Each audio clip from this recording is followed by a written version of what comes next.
नमस्कार दोस्तों, speed up ज्ञान में आपका हार्दिक स्वागत है। आज हम एनसीईआरटी साइंस के बहुविकल्पी प्रश्न देखेंगे, जो भी पिछले वर्षों में बार-बार पूछे गए हैं और मोस्ट इम्पोर्टेंट क्वेश्चन है। क्लास 10 साइंस चैप्टर 5 जैव प्रक्रम का पार्ट फर्स्ट देखेंगे और यहाँ से 100% बोर्ड एग्जाम में आने की गारंटी है। 20 में से 20 आप इन सारे वीडियोस को देखकर ला सकते हैं। देखेंगे क्वेश्चन नंबर 1 कि मनुष्य में लार ग्रंथियों की संख्या कितनी होती है। तो आप बताएंगे ऑप्शन ए 1 जोड़ी, बी 2 जोड़ी, ऑप्शन सी 3 जोड़ी, ऑप्शन डी 4 जोड़ी। तो जैसा कि आपने पढ़ा था, तो आप ऑप्शन देंगे कि कितनी संख्या होती है। तो इसका राइट आंसर हो जाएगा ऑप्शन सी 3 जोड़ी। ठीक है, नेक्स्ट क्वेश्चन देखेंगे 2 नंबर। भोजन को निगलते समय इससे घाटी द्वार या वायु मार्ग में जाने से रोकता है।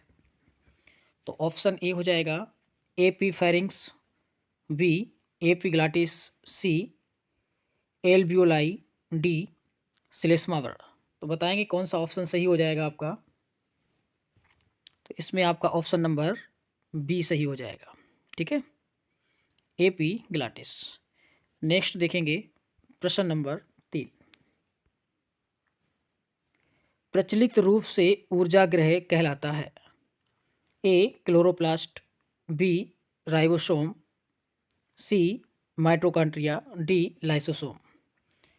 तो ये तो बहुत इंपॉर्टेंट क्वेश्चन है कि ऊर्जा ग्रह किसे कहते हैं या क्या कहलाता है, बताएंगे जल्दी से।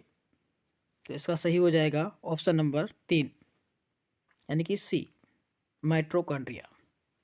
नेक्स्ट देखेंगे प्रश्न नंबर 4। दाएं निलय से अशुद्ध रक्त किस अंग में आता है। ऑप्शन ए फेफड़ों में, बी आहार नाल में, सी हृदय में, डी त्वचा में। बताएंगे क्या हो जाएगा इसका। ऑप्शन नंबर ए सही हो जाएगा, फेफड़ों में। नेक्स्ट देखेंगे प्रश्न नंबर 5। पल्मोनरी सिरा रक्त लाती है, या इस तरह से क्वेश्चन पूछा जाएगा फेफड़ों से शुद्ध रक्त कौन लाता है। तो ए दाएं लिंद में, बाएं लिंद में, सी बाएं निलय में, डी दाएं निलय में। तो आप बताएंगे क्वेश्चन नंबर 5 का ऑप्शन कौन सा सही हो जाएगा। तो इसका ऑप्शन सही हो जाएगा बी बाएं अलिंद में। क्वेश्चन नंबर 6 देखेंगे। हीमोग्लोबिन महत्वपूर्ण भूमिका निभाता है, यानी कि हमारे अंदर जो हीमोग्लोबिन होता है वो सबसे महत्वपूर्ण भूमिका किस में निभाता है।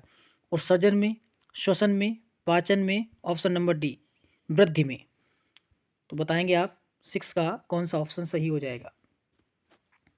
हीमोग्लोबिन हमारा श्वसन में भूमिका निभाता है। ठीक है, नेक्स्ट देखेंगे क्वेश्चन नंबर 7। मनुष्य के हृदय में कोष्ठों की संख्या होती है। आप बताएं कितने कोष्ठ होते हैं, या फिर पूछ दिया जाए कितने कक्ष होते हैं, कितने चेंबर होते हैं। बात एक ही है। Option number A 1, B 2, option C 3, option D 4। तो खूब बताया था आपको पहले ही कि मनुष्य का हृदय 4 कक्षी होता है, यानी कि ऑप्शन नंबर डी हो जाएगा।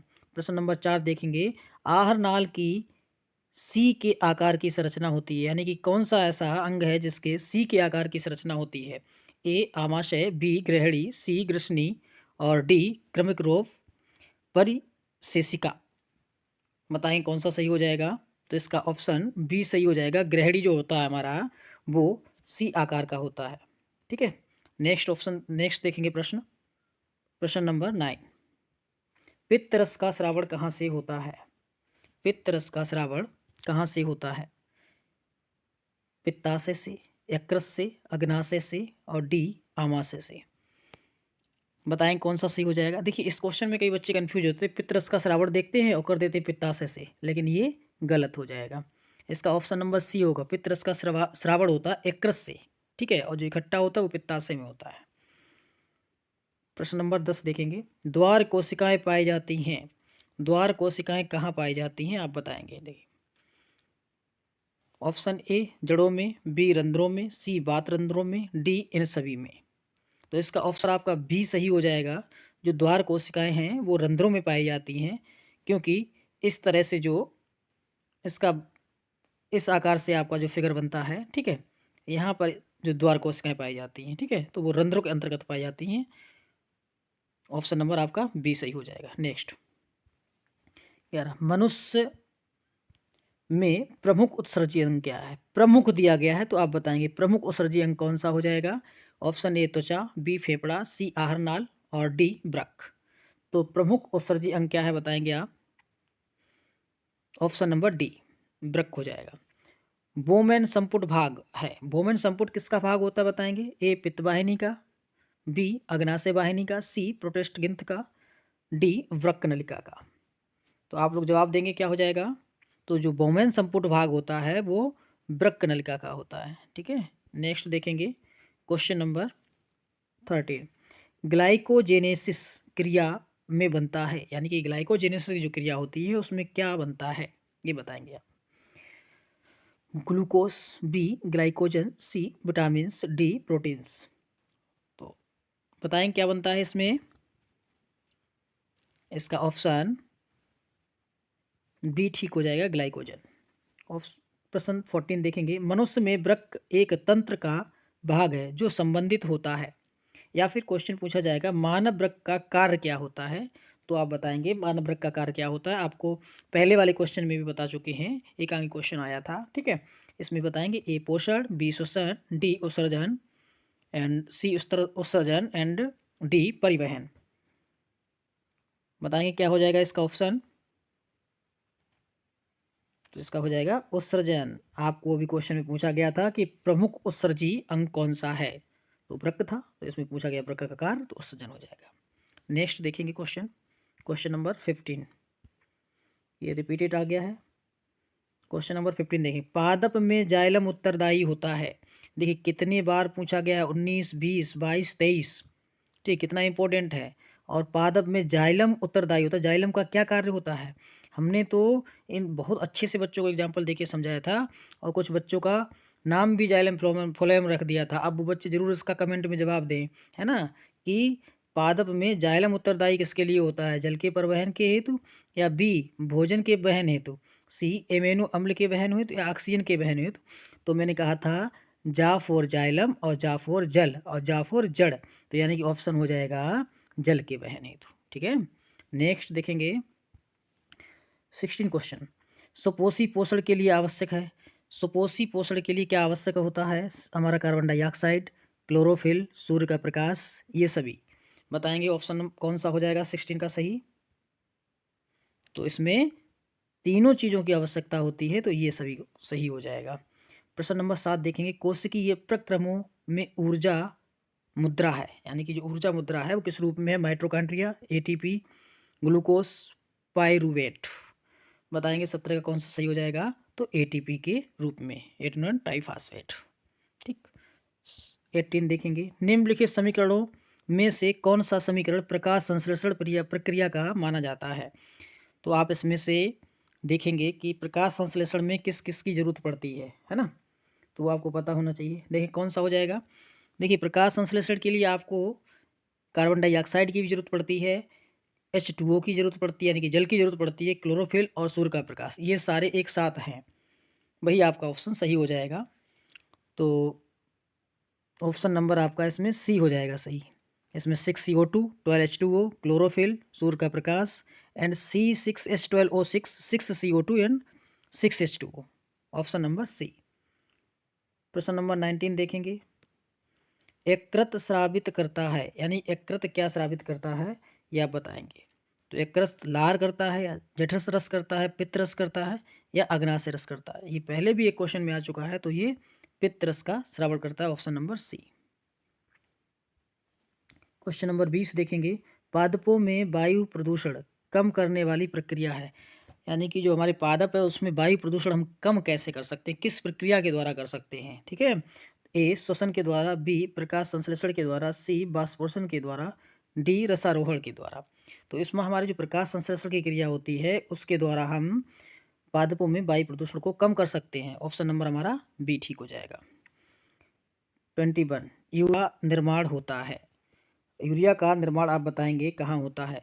यकृत में होता है, बी वृक्क में, सी वृषण में, डी अग्नाशय में।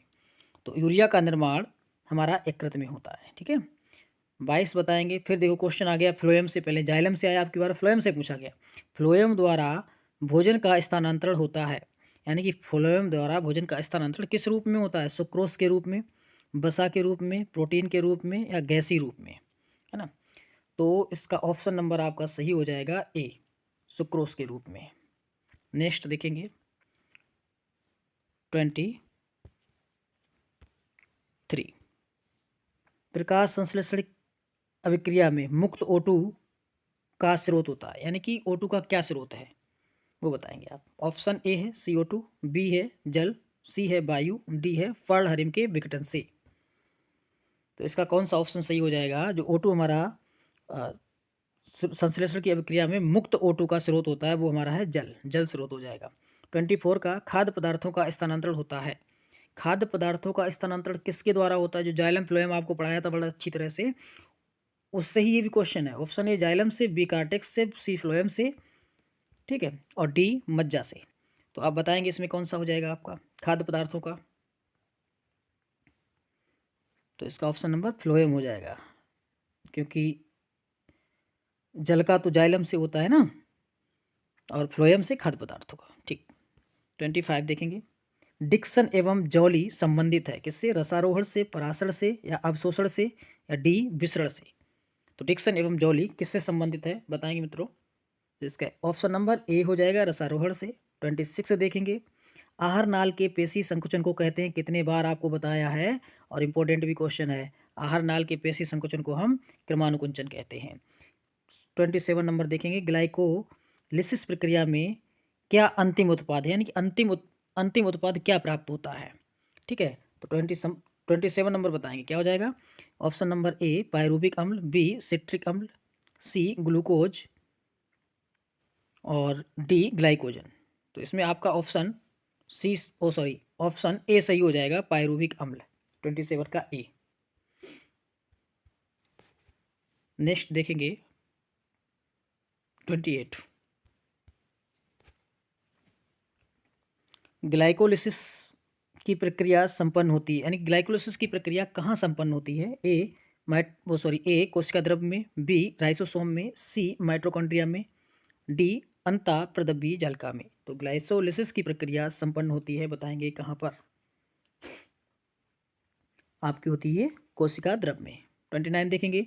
पौधे में प्रकाश संश्लेषण द्वारा भोजन का निर्माण होता है, यानी कि पौधों में प्रकाश संश्लेषण द्वारा भोजन का निर्माण कहाँ पर होता है? जड़ में होता है, पत्ती में होता है, तने में होता है, या पुष्प में होता है? 29 का बताएंगे आप, क्या हो जाएगा? ऑप्शन बी, पत्ती में। नेक्स्ट देखेंगे क्वेश्चन नंबर 30। प्रकाश अभिक्रिया होती है, यानी कि जो प्रकाश अभिक्रिया है वो कहाँ होती है? माइटोकॉन्ड्रिया में, हरित लवक में, या हरित लवक के ग्रेना में, हरित लवक के स्ट्रोमा में, एंड राइबोसोम में। बताएंगे आप। तो ये हो जाती है हरित लवक के ग्रेना में।